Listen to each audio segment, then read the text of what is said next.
Yemen में सत्ता संघर्ष एक बार फिर तेज हो गया है, लेकिन इस बार मामला है हूती शासन द्वारा पूर्व राष्ट्रपति अली अब्दुल्ला सालेह के बेटे अहमद अली सालेह की मौत की सजा। दरअसल हूती कंट्रोल मिलिट्री कोर्ट ने पूर्व राष्ट्रपति अली अब्दुल्ला सालेह के बेटे अहमद अली सालेह पर देशद्रोह, जासूसी और करप्शन के आरोप लगाए हैं। साथ ही उनकी चल अचल संपत्ति जब्त करने का आदेश भी दे दिया है। ये फैसला यूं ही नहीं आया। आपको बता दें कि इसके पीछे दशकों की राजनीति, सत्ता संघर्ष और हूतियों से पुराना बैर छुपा है। आपको बता दें कि अहमद अली सालेह वही शख्स है जो पिछले कई जमाने से यमन में भविष्य के राष्ट्रपति माने जाते थे। तो क्या ये कानूनी सजा है या फिर राजनीतिक बदला? आज हम समझेंगे इस पूरे फैसले का पॉलिटिकल बैकग्राउंड, सैन्य समीकरण और हूती शासन के बदले इरादे। तो चलिए आसान भाषा में समझते हैं पूरा मामला। न्यूज़ 18 के सोशल मीडिया प्लेटफॉर्म पर आपका स्वागत है। मैं आपके साथ साइमा परवीन। यमन की राजधानी सना में हूती नियंत्रित सैन्य अदालत ने 1 अगस्त को ऐतिहासिक फैसला सुनाया। इसमें पूर्व राष्ट्रपति अली अब्दुल्ला सालेह के बेटे अहमद अली सालेह को देशद्रोह, जासूसी, भ्रष्टाचार और दुश्मन देशों से साठगांठ का दोषी पाया गया। उन्हें मौत की सजा सुनाई गई और उनकी सभी संपत्तियां जब्त करने का आदेश दिया गया है। हूती सरकार ने यह फैसला इस तरह से राष्ट्रीय सुरक्षा के खिलाफ अपराध बताकर लिया। हालांकि ये भी कहा जा रहा है कि अहमद अभी यमन में नहीं है, वो अबू धाबी में निर्वासन में रह रहे हैं। इस फैसले ने पूरे यमन में राजनीतिक हलचल पैदा कर दी है और विपक्षी खेमा इसे हूतियों की राजनीतिक सफाई की रणनीति मान रहा है। आपको बता दें कि अहमद अली अब्दुल्ला सालेह यमन के राष्ट्रपति अली अब्दुल्ला सालेह के सबसे बड़े बेटे हैं। उनका जन्म 1972 में सना में हुआ। उनकी अमेरिका और जॉर्डन से पढ़ाई हुई और सेना में ब्रिगेडियर जनरल तक पहुंचे। वे यमन की सबसे ताकतवर सैन्य इकाई रिपब्लिकन गार्ड के कमांडर रहे हैं, जिसमें 80,000 सैनिक थे। 213 से 215 तक वे संयुक्त अरब अमीरात में यमन के राजदूत भी रहे। लेकिन साल 2015 में हूतियों ने सत्ता हथियाई, उनके पिता के साथ गठबंधन तोड़ा और उन्हें पद से हटा दिया। उसके बाद से अहमद निर्वासन में है। कभी उन्हें यमन का भविष्य का राष्ट्रपति माना जाता था, आज वही नेता हूती अदालत से मौत की सजा पाए हुए हैं। अब बात कर लेते हैं हूतियों और सालेह परिवार के बीच के रिश्ते के बारे में। तो हूती विद्रोही और सालेह परिवार का रिश्ता शुरू में सहयोग का था, लेकिन साल 2014 में जब हूतियों ने राजधानी सना पर कब्जा किया तो अहमद अली की रिपब्लिकन गार्ड ने उनका साथ दिया था। ये दोनों गुट एक साथ राष्ट्रपति हादी की सरकार के खिलाफ थे। लेकिन साल 2017 में हालात बदले। अली अब्दुल्ला सालेह ने हूतियों से गठबंधन तोड़कर सऊदी अरब से संपर्क साधा। इसी दौरान हूतियों ने दिसंबर 2017 में सालेह की हत्या कर दी। उसके बाद से सालेह परिवार और हूतियों के बीच दुश्मनी खुलकर सामने आ गई है। आज की मौत की सजा इसे दुश्मनी की एक और कड़ी मानी जा रही है।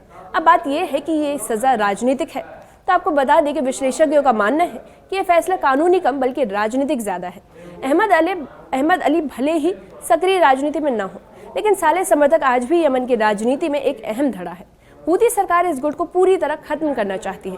फैसले में अहमद की संपत्ति जब्त करने और उनके राजनयिक पद से जुड़े विशेषक छूटों को भी रद्द कर दिया गया है।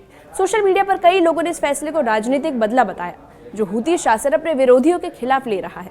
यानी ये कदम ज्यादा सत्ता को मजबूत करने की कोशिश जैसा दिखता है। अब समझिए कि मौत की सजा के कानूनी पहलू क्या है। दरअसल हूती सरकार द्वारा दी गई मौत की सजा का कानूनी आधार एक तरफा है, क्योंकि ये फैसला अभी अदालत ने सुनाया है, जिसे अंतर्राष्ट्रीय समुदाय मान्यता नहीं देता। हूतियों की सैन्य अदालतें केवल हूती नियंत्रित इलाकों में प्रभावी मानी जाती है। अहमद अली वर्तमान में यमन में नहीं है, इसलिए सजा गायब से सुनाई गई है। यानी ये एक एबनीशिया ट्रायल था। ये प्रोसेस इंटरनेशनल जुडिशियल स्टैंडर्ड्स के अनुरूप नहीं मानी जाती और यही वजह है कि इस फैसले को अंतर्राष्ट्रीय फोरम्स पर भी क्रिटिसाइज किया जा रहा है। हूती फैसले के बाद सोशल मीडिया पर 2 धड़े साफ दिख रहे हैं। एक और हूती समर्थक इसे नेशनल लॉ बता रहे हैं, वही विरोधी इसे सत्ता का मिसयूज मान रहे हैं।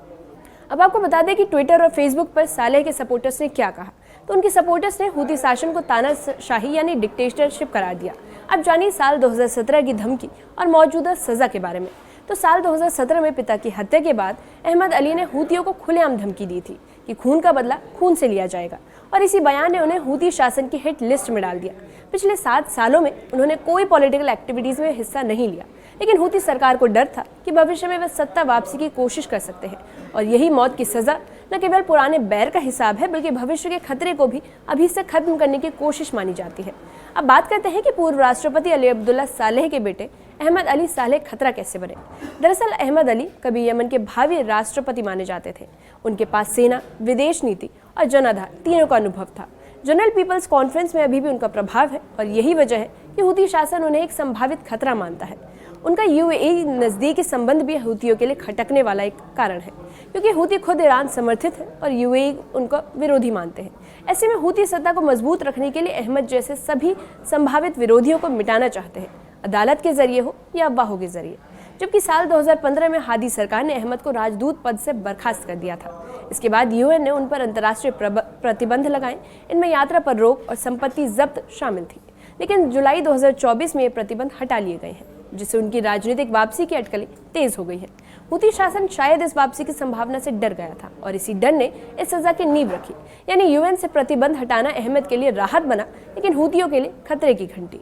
अब जानने वाली बात यह है कि क्या अबू धाबी अहमद को बचा पाएगा। दरअसल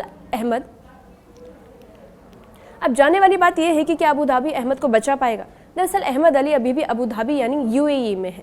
संयुक्त अरब अमीरात ने अभी इस फैसले पर कोई आधिकारिक प्रतिक्रिया नहीं दी है, लेकिन माना जा रहा है कि यूएई उन्हें अपने क्षेत्र में सुरक्षा प्रदान करेगा। हालांकि यदि हूती सरकार उनके प्रत्यर्पण की मांग करे तो यह अंतर्राष्ट्रीय तनाव का मुद्दा बन सकता है। यानी अब मामला सिर्फ यमन की राजनीति का नहीं बल्कि एक राजनयिक टकराव का भी रूप ले सकता है। फिलहाल यमन में सिविल वॉर के बीच एक बड़ी सनसनी मच गई है। हूती विद्रोहियों ने यमन के पूर्व राष्ट्रपति अली अब्दुल्ला सालेह के बेटे अहमद अली अब्दुल्ला सालेह को मौत की सजा सुना दी है। हूतियों के नियंत्रण वाले एक कोर्ट ने देशद्रोह, विदेशी ताकतों के साथ गठजोड़ और हुदैदा बंदरगाह को नुकसान पहुंचाने के आरोपों में सजा सुनाई है। अहमद सालेह इस समय यूएई में रह रहे हैं और उन्हें अनुपस्थिति में ही दोषी करार दिया गया है। अहमद अली सालेह वही हैं जिन्हें उनके पिता ने उत्तराधिकारी के तौर पर आगे बढ़ाया था। अब हूतियों के सजा के ऐलान से पूरे अरब जगत की राजनीति में उबाल है। सऊदी गठबंधन ने भी इस फैसले की आलोचना की है, यानी क्रिटिसाइज किया है। हूती विद्रोहियों के कोर्ट द्वारा दिए गए इस फैसले ने यमन की राजनीति को फिर से उबाल पर ला दिया है।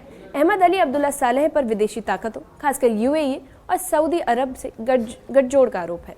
हूतियों का कहना है कि अहमद सालेह ने यमन की सोवरेनिटी को खतरे में डाल दिया है और हुदैदा बंदरगाह को नुकसान पहुंचाकर यमन के खिलाफ साजिश रची है। हालांकि अहमद सालेह ने इन आरोपों को पहले से ही खारिज कर दिया है और हूती शासन को अवैध बताया। जानकारों का मानना है कि यह फैसला हूतियों की ताकत दिखाने की कोशिश है, ताकि विरोधियों को चेतावनी दी जा सके कि यह फैसला न सिर्फ यमन बल्कि पूरे मिडिल ईस्ट की राजनीति में तनाव को और भड़का सकता है। अब सवाल ये उठता है कि हूती विद्रोहियों द्वारा सुनाई गई मौत की सजा का अमल कैसे होगा। अहमद सालेह इस समय यूएई में है और हूती शासन की पहुंच से बाहर है। ऐसे में इस सजा को लागू कर पाना फिलहाल नामुमकिन है। लेकिन इस फैसले का मकसद सिर्फ सजा सुनाना नहीं बल्कि एक राजनीतिक संदेश देना है। हूती चाहते हैं कि दुनिया को दिखाए कि वे सत्ता पर पूरी तरह से काबिज है और जो उनके खिलाफ खड़ा होगा उसका अंजाम यही होगा। ये फैसला उनकी ऑफेंसिव स्ट्रैटेजी का हिस्सा माना जा रहा है। अहमद सालेह के सपोर्टर्स इसे राजनीति से अहम कदम बता रहे हैं। वहीं इंटरनेशनल फोरम्स ने भी इस पर चिंता जाहिर की है। वहीं आपको बता दें कि यमन के इतिहास में कोई पहली बार नहीं जब राजनीतिक दुश्मनी के चलते इस तरह की सजा सुनाई गई हो। इससे पहले खुद अली अब्दुल्ला सालेह को हूतियों ने 2017 में मार डाला, जब उन्होंने विद्रोहियों के खिलाफ सऊदी गठबंधन का साथ देने की बात कही। अब उनके बेटे अहमद को भी उसी रास्ते पर घसीटने की कोशिश की जा रही है। बस फर्क इतना है कि अहमद सालेह फिलहाल विदेश में है, लेकिन हूतियों का ये कदम यमन की राजनीति में पुरानी दुश्मनियों को और गहरा कर रहा है।